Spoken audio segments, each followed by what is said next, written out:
Hi friends, welcome to good morning Telangana with Jilani. Welcome to J24 news. మన తెలంగాణ రాష్ట్రంలోని ప్రధాన దినపత్రికల్లో వచ్చిన వార్తలు మీకోసం గుడ్ మార్నింగ్ తెలంగాణ విత్ జిలానీలో. ముందుగా ఈనాడు చూసుకుంటే, చిత్తుగా కొట్టేశారు పాకిస్తాన్పై భారత్ ఘన విజయం. చిరకాల ప్రత్యర్థుల పోరాటం ఎప్పటిలా హడావుడి లేదు, ఎప్పటిలా ఉత్కంఠ భావోద్వేగాలు లేవు. ఆధిపత్యం మాత్రం ఎప్పటిలా భారత్దే.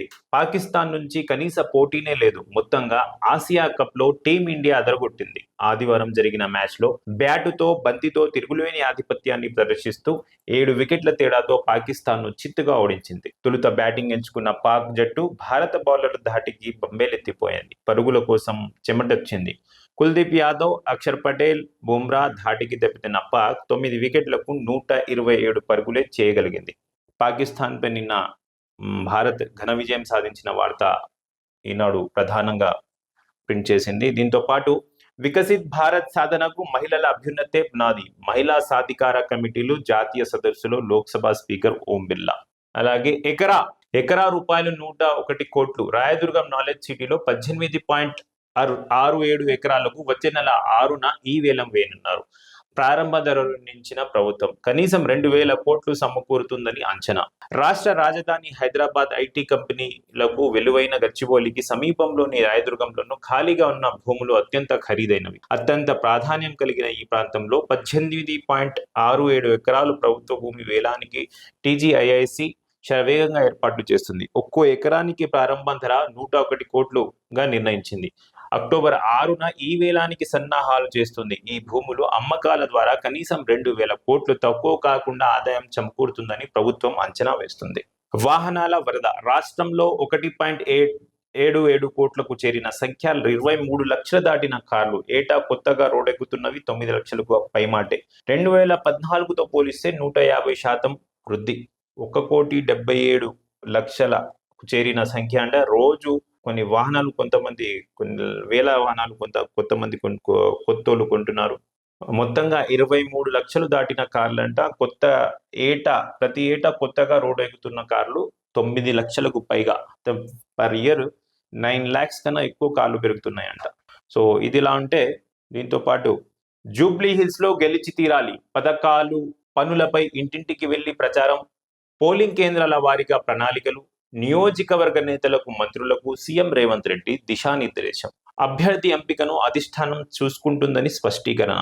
జూబ్లీహిల్స్ ఉప ఎన్నికల్లో ప్రతి ఒక్కరూ కష్టపడి పని చేయాలని, కాంగ్రెస్ ఖచ్చితంగా గెలిచి తీరాలని ముఖ్యమంత్రి రేవంత్ రెడ్డి స్పష్టం చేశారు. ఆదివారం హైదరాబాద్ లోని తన నివాసంలో మంత్రులు, నియోజకవర్గం పరిధిలోని కాంగ్రెస్ పార్టీ డివిజన్ ఇన్ఛార్జీలు, ఇతర నేతలతో సీఎం సమావేశమై ప్రచార వ్యూహంపై చర్చించారు. పిసిసి అధ్యక్షుడు మహేష్ కుమార్ గౌడ్, మంత్రులు పొన్నం ప్రభాకర్, తుమ్మల నాగేశ్వరరావు, వివేక్ వెంకటస్వామి, పొంగులేటి శ్రీనివాసరెడ్డి, ఎంపీ అనిల్ కుమార్ యాదవ్, ఏఐసిసి కార్యదర్శి Viswanathan, GHMC mayor Vijayalakshmi, CM సలహాదారు వేం నరేందర్ రెడ్డి, వివిధ డివిజన్ల ఇన్ఛార్జీలుగా బాధ్యతలు నిర్వహిస్తున్న రాష్ట్ర ప్రభుత్వ కార్పొరేషన్ల చైర్మన్లు పాల్గొన్నారు. పార్టీ వర్గాలు తెలిపిన సమాచారం ప్రకారం ప్రతి డివిజన్ కు రాష్ట్ర ప్రభుత్వ కార్పొరేషన్ చైర్మన్లను, నియోజకవర్గానికి 3 మంత్రులు, పొన్నం, తుమ్మల, వివేక్లను ఇన్ఛార్జ్లుగా నియమించామని సీఎం తెలిపారు. వీరంతా సమన్వయంతో నిరంతరం క్షేత్రస్థాయిలో పర్యవేక్షిస్తూ గెలిపే లక్ష్యంగా పనిచేయాలని సూచించారు. ఇప్పటికే క్షేత్రస్థాయిలో పర్యటించిన ఇన్ఛార్జీలను వివరాలు అడిగి తెలుసుకున్నారు. ప్రచారంలో ఏమైనా లోపాలుంటే మార్పులు చేసేందుకు తీసుకోవాల్సిన చర్యలపై చర్చించారు. కాంగ్రెస్ గెలుపుతోనే అభివృద్ధి, ప్రభుత్వం అమలు చేస్తున్న సంక్షేమ పథకాలు, అభివృద్ధి పనుల గురించి ఇంటింటికి వెళ్లి ప్రచారం చేయాలని రేవంత్ రెడ్డి ఆదేశించారు. పోలింగ్ కేంద్రాల వారీగా ప్రచార ప్రణాళికను సిద్ధం చేసుకోవాలనుకున్నారు. నియోజకవర్గంలో ప్రజలు ఎదుర్కొంటున్న సమస్యలను రాష్ట్ర ప్రభుత్వం పరిష్కరిస్తుందన్న భరోసాను వారికి కల్పించాలని మంత్రులకు చెప్పారు. ఉప ఎన్నికల్లో కాంగ్రెస్ విజయంతోనే జూబ్లీహిల్స్ నియోజకవర్గ అభివృద్ధి సాధ్యమవుతుందని సీఎం అన్నారు. కాంగ్రెస్ అభ్యర్థి ఎంపిక విషయం అధిష్టానం చూసుకుంటుందని, ఈలోగా ప్రచారంపై అందరూ దృష్టి కేంద్రీకరించాలని సూచించారు. పార్టీ విజయం కోసం పనిచేయాల్సిన గురుతర బాధ్యత మీపై ఉంది. మీ పనితీరు, క్షేత్రస్థాయి పరిస్థితులపై ఎప్పటికప్పుడు సమాచారం తీసుకుంటామని, గెలుపు లక్ష్యంగా సమన్వయంతో పనిచేయాలని రేవంత్ రెడ్డి చెప్పారంట. జూబ్లీహిల్స్ లో ఇంతకు ముందు కూడా మనం చెప్పుకున్నాము. అక్కడ ఉన్న ఎమ్మెల్యే మాగంటి గోపీనాథ్ చనిపోవడంతో అక్కడ ఉప ఎన్నికల్లో వచ్చాయి. ఉప ఎన్నికల్లో మోస్ట్ ప్రాబ్లీ నవంబర్ లోపల కంప్లీట్ అయ్యే ఛాన్సెస్ ఉంది. సో సీటు ఎవరికి వేయాలా, ఎవరికి వద్దా, టికెట్ ఎవరికి ఇవ్వాలా, జూబ్లీస్ టికెట్ ఎవరికి ఇవ్వాలా అనేది డిసిషన్ చేస్తున్నారు. నిన్న సమీక్షా సమావేశం నిర్వహించారంట. రేవంత్ రెడ్డి గారు తన నివాసంలో. దీనికి పొన్నం ప్రభాకర్ మరియు ఇతర మంత్రులు, కార్పొరేషన్ చైర్మన్లు కూడా వెళ్ళారంట. సో జూబ్లీ హిల్స్ ఉప ఎన్నిక రాష్ట్రానికి ఒక హాట్ న్యూస్గా ఉంది అందరికీ. ఆ జూబ్లీ హిల్స్ ఉప ఎన్నికల్లో ఎవరు గెలుస్తారు, ఎవరు కాంగ్రెస్ క్యాండిడేట్ ఎవరు ఉంటారు, మరియు బీఆర్ఎస్ క్యాండిడేట్ ఎవరు ఉంటారు.